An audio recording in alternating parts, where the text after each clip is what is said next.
Good morning student. आज हम कक्षा 8 का पाठ 14 सहयोग पढ़ेंगे। तो आइए शुरू करते हैं।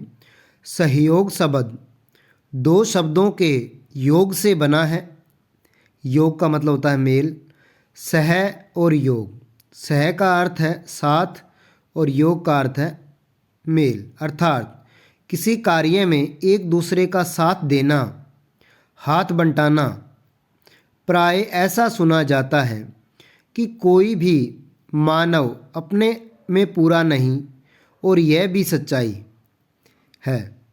किसी में बुद्धि की कमी है, किसी में शारीरिक बल की कमी है, कोई धन के अभाव से दुखी है। यही नहीं, स्वभाव में भी विविधता दिखाई पड़ती है। विविधता का मतलब होता है अलग अलग होना, जिसके कारण अनेक कमियां मानव में आ जाती हैं। ऐसी स्थिति में आपसी सहयोग द्वारा हम अपनी कमियों को पूरा कर सकते हैं और उद्देश्य को प्राप्त कर सकते हैं। अंधे और लंगड़े की प्रसिद्ध कहानी सहयोग का अच्छा उदाहरण है। नदी के किनारे एक गांव था।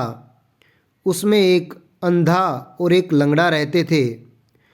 वर्षा के दिनों में वहां बाढ़ का पानी आ गया। लोग गांव छोड़कर भाग गए। अंधा और लंगड़ा क्या करते? दोनों निराश थे। लंगड़ा चल नहीं सकता था और अंधा देख नहीं सकता था।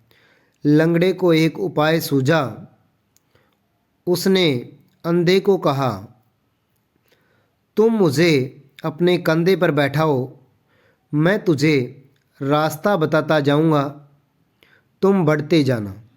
इस तरह एक दूसरे के सहयोग से हम दोनों सुरक्षित स्थान पर पहुंच जाएंगे। अंधा सहमत हो गया। दोनों आपसी सहयोग द्वारा गांव से बाहर आ गए।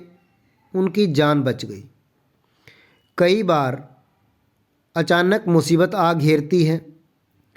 अकेला आदमी उसका सामना नहीं कर सकता। सहयोग वह पारस है जिसके स्पर्श से लोहा भी सोना बन जाता है, उसका मूल्य बढ़ जाता है। एक तिनका कितना कमज़ोर होता है, पर अनेक तिनके परस्पर सहयोग द्वारा मजबूत रस्से का रूप धारण करते हैं, जिससे मदमस्त हाथी भी बांधा जा सकता है। सहयोग से संबंधित एक कथा हितोपदेश में आती है। कपोतराज चित्रग्रीव कबूतरों के साथ आकाश में उड़ा जा रहा था। जंगल में बिखरे हुए चावल कणों को देखकर कबूतर नीचे उतर आए और शिकारी के जाल में फंस गए। उन पर मुसीबत आ पड़ी। मौत दिखाई देने लगी। कपोतराज चित्रग्रीव ने उन्हें धैर्य बंधवाया, उन्हें साहस से इकट्ठा मिलकर उड़ने को कहा। उन्होंने परस्पर सहयोग किया। वे जाल को उड़ा कर ले गए और दूर निकल गए। शिकारी हक्का बक्का रह गया। सहयोग एक प्राकृतिक नियम है। ये कोई बाहरी या बनावटी तत्व नहीं है।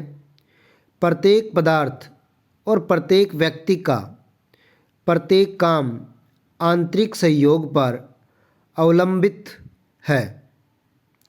किसी भी मशीन को लें, उसके पुर्जों और मशीन में अंगांगी भाव का संबंध है। यानी अंगों का हर एक अंग का आपस में संबंध होता है, उसको बोलते हैं अंगांगी भाव।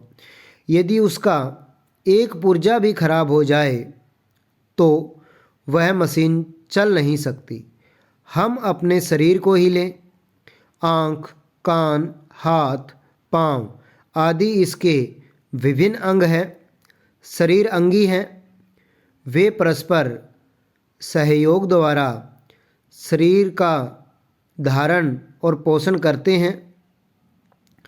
किसी अंग पर चोट आती है तो मन एकदम वहाँ पहुँच जाता है। पहले क्षण आँख वहाँ देखती है और दूसरे क्षण हाथ सहायता के लिए वहाँ पहुँच जाता है। इसी तरह समाज और व्यक्ति का संबंध है। समाज शरीर है तो व्यक्ति उसका अंग है। जिस प्रकार शरीर को स्वस्थ रखने के लिए अंग परस्पर सहयोग करते हैं, उसी तरह समाज के विकास के लिए व्यक्तियों का आपसी सहयोग अनिवार्य है।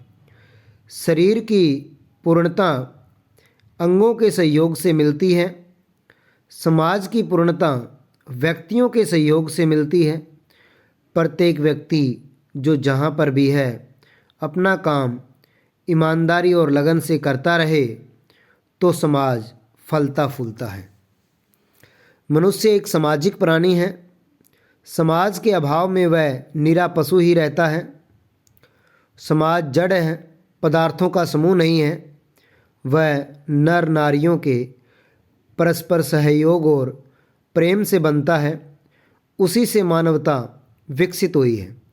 आज भी यदि हम किसी शिशु को समाज से पृथक कर दें, पृथक का मतलब अलग, उसे किसी जंगल में छोड़ दें तो आप जानते हैं कि क्या होगा। वह निरा पशु ही रहेगा। वह हमारी तरह बोल नहीं सकेगा। उसका मानसिक और बौद्धिक विकास नहीं होगा। भाषा और साहित्य, संस्कृति और सभ्यता, ज्ञान और विज्ञान के क्षेत्र में मानव ने जो प्रगति की है वह किसी एक व्यक्ति की देन नहीं बल्कि अनेक नर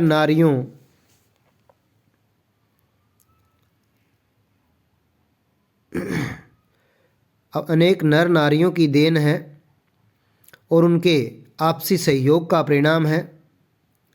आप सभी समाज के अंग हैं। इसका पहला स्तर परिवार ही है। परिवार अंगी है। माता पिता भाई बहन उसके अंग हैं। सब अपना अपना काम अच्छी तरह करते हैं। माता घर का कामकाज करती है, बच्चे का लालन पालन करती है। पिता ईमानदारी और मेहनत से रोजी कमाता है। बच्चे माता पिता की आज्ञा का पालन करते हैं और अपना काम मन लगाकर करते हैं। घर में जब भी आवश्यकता पड़े सब सदस्यों को एक दूसरे के काम में हाथ भी बंटाना चाहिए।